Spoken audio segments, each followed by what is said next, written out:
యెహోవాను స్తుతించుడి, యెహోవాకు క్రొత్త కీర్తన పాడుడి. భక్తులు కూడుకొను సమాజములో ఆయనకు స్తోత్ర గీతము పాడుడి.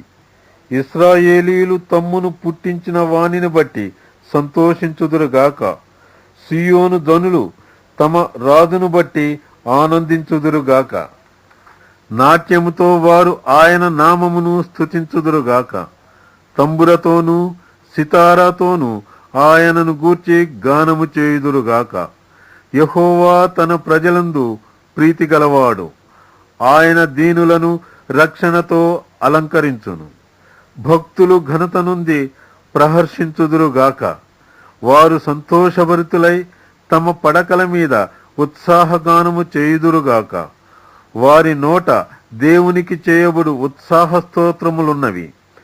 అన్యజనులకు ప్రతిదండన చేయుటకును, ప్రజలను శిక్షించుటకును, గొలుసులతో వారి రాజులను, ఇనుప సంఖ్యలతో వారి ఘనులను బంధించుటకును, విధింపబడిన తీర్పు వారి మీద నడుపుటకును వారి చేతిలో రెండంచులు గల ఖడ్గమున్నది.